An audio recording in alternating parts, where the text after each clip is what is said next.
Avery. I'm Christian. I'm Cody, and this is framing of a truss for a roof, and we're the construction management group. So what exactly is a truss? Truss is basically made up of webs of triangles.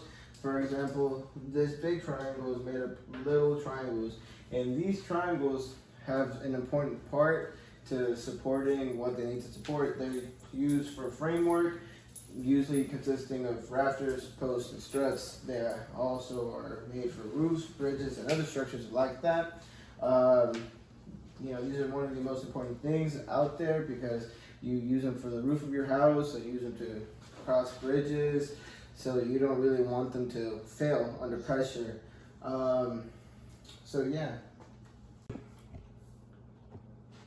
Now, why are trusses strong? Trusses are very strong because of the shape that they use. Triangles are the strongest shapes when it comes to math, because they can hold the most compression and the most tension without losing its shape. When it comes to building and supporting trusses, the triangle is the most common shape. As you can tell, the Golden Gate Bridge, nothing but triangles. And then right here, for example, and even when it comes to, like, for example, a curved bridge, they still use a web of trusses, a web of triangles to support it. So how to design a truss? Well, depending on what you're gonna use a truss for, you have to model walls, roofs, ceiling, floors, and main beams, and then generate, truss areas on where you're gonna build them and the trusses, and generate the truss members, the triangles inside the triangles, the webbing of triangles, and making sure all the joints and all the connections between those members are strong. Check your supports, check the truss labels and drawings, generate internal pressure areas. Finding angles within a truss is one of the most crucial roles due to the fact this is what makes it super strong. This is what makes the Golden Gate Bridge strong enough to handle thousands of cars to cross it every day. Your roof to handle strong winds and strong rain, from tornadoes to hurricanes and things like that. To find this, since we've already found our sides using the 3, 4, 5, we squared it out. Now we're just going to take that to find the angles, because we're going to use the law of cosine. So we'll take the first angle and a second angle, and that'll make sure that we have our third angle, and that'll be the best way to find it. Okay, so we're going to be working on example number 2. For example number 2, we're simply just finding all of the angles. So of course the first step would be to decide upon which angle you want to solve for. For our example here, we decided to go with angle A.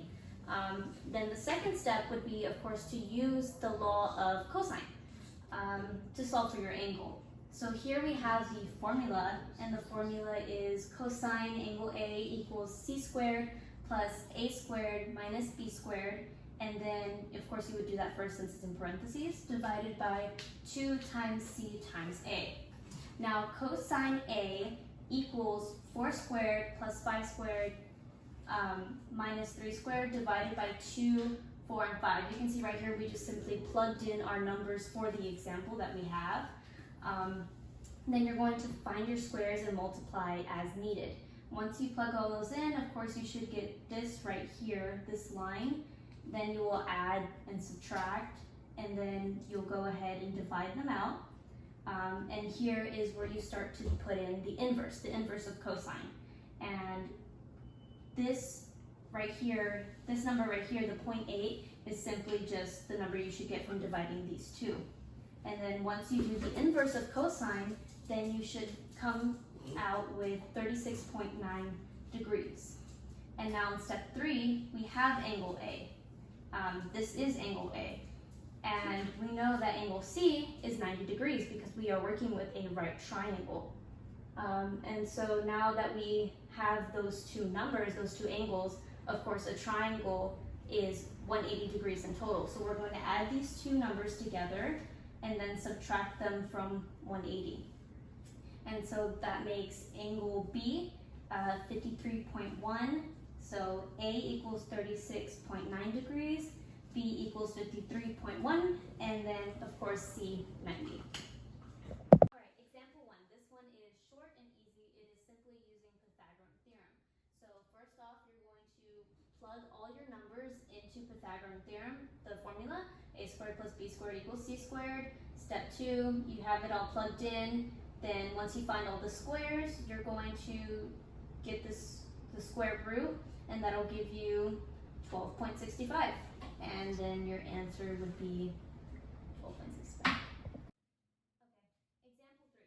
So example 3 is essentially putting example 1 and example 2 together to solve for our king post truss angles and sides. So here we have side B is the longest side, and if you look at a king's post truss, you can see that it's essentially two different triangles, two different right triangles to be exact. So our first step would be to divide these two triangles. So you can get 160 and divide it by 2. That would give you 80 feet. So here I have done the math already essentially, and so I have 80 feet written right here. Step 2, we're going to use Pythagorean theorem to find the rest of this angle. So these two numbers are the given. It is the 160 and the 40 feet. This line right here is 40 feet. So since we're using Pythagorean theorem, we're going to do the a squared plus b squared equals c squared. So 40 would be the a squared. So 40 squared plus 80 squared equals 89.4 feet. That's once you do the whole Pythagorean theorem that we went over in example 1. And that should come out to your hypotenuse, which is also going to be mirrored since it's completely symmetrical. So it's going to go over to that side as well. They're congruent. Step 3, we're going to now move on to what we worked on in example 2, which is using the law of cosines. So the law of cosines, it's going to be, like I said, essentially the same thing. So we're going to be looking for angle B now. So cosine B, and then we have, of course, c squared plus a squared minus b squared divided by 2 times c times a. Again, we are going to plug in the sides that we have found. So 80 squared plus 89, again, it's just following the formula, just plugging it in. Now we are, once we get the answers to this here and this one here, we are going to divide, and it's going to come out to 0.89 432. And now we're going to use the inverse of cosine the same way we did in example 2. Now, once we do the inverse of this number here, it's going to equal 26.6. This is angle B, which is this one here, and then like I said, it's symmetrical. It's going to be that angle there as well. So now, as you can see, we've already found 2 of the angles if you're looking at the main big triangle here. So step 4, we're going to find angle C, which is this one here. But if you look, we're only finding half of angle C because we're focusing on this side, like this triangle here. So we're going to add 26.6, which is the angle B that we found, plus the 90. We know this is a 90-degree angle because it's split right down the middle.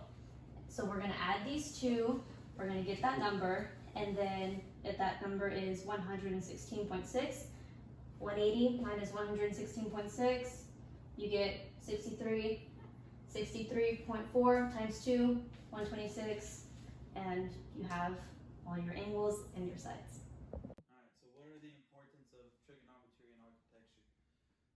For construction management, we have to use a lot of triangles, and unfortunately, a lot of that has to do with a lot of deals.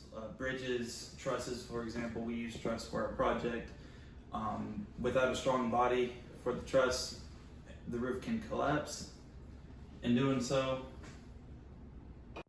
determining roof structures. Trigonometry is used to calculate the angle of the truss that supports the roof keeping and the length of the rafter on the roof. For example, we have to use the law of cosine for this to find the triangular shape of the roof. And it'll cut to a maximum withstand if you know the length of the trucks and their horizontal length of the roof. You will use trigonometry to calculate how long the rafters can last if you know the height of the roof and its horizontal length. It shouldn't be an issue.